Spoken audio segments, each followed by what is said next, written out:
And I can give you, if I may, I can give you a really good example of how meditation is not enough. Because today, when we say meditation or mindfulness, I think most people think of calm, less stress, stress reduction, maybe focus, maybe better relations, maybe happiness, but they don't associate meditation with an ethical foundation as a practice and philosophical worldview as a practice with which it's integrally involved.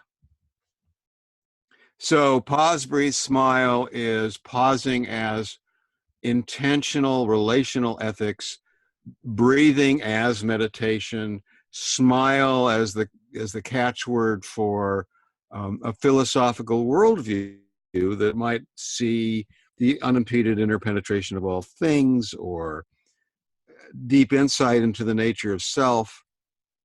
So to sum up a kind of like a takeaway of meditation is not enough. If you think of meditation as just calm, that's not it.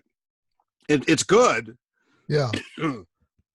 but it's still not it. The full nature of meditation is using calm as a place of stability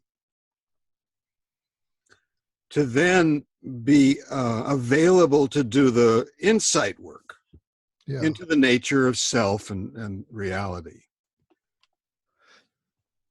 There are a couple of key words there in what you've been saying that we can drill down on a bit. I think I forgot one of them already. No, I remember now. The ethical component we should dwell on a bit, and the awakening component. I recently did an interview with a Harvard psychologist,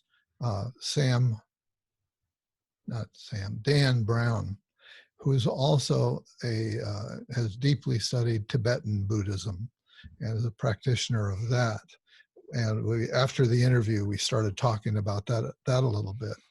And somehow the topic of mindfulness may have come up. And he said, mindfulness doesn't go far enough. He says that's just the first step. You got to move on to awakening. And I notice awakening is even in the subtitle of your book, I think, and certainly goes through it. Is that a statement you would agree with too? Yeah, that's exactly right. Yeah. And the ethical component, I know that's something that Ron Purser mentioned as well, that he's critical of mindfulness having been engulfed by capitalism and having developed a capitalist type instrumental flavor, if you will, to get something, to accomplish something, to etc. So give us your take on the ethical component. Yeah, well, I think I used the example in the book of a dog that can, dog is in the moment. The dog is always in the moment. Uh-huh. A jewel thief, being in the moment is in the job description. And I could kind of, make that a little sharper if I was to bring, like this morning, I was thinking about Jeffrey Epstein. And, maybe he practices mindfulness. If he does, nobody in his mindfulness circle mentioned ethical training.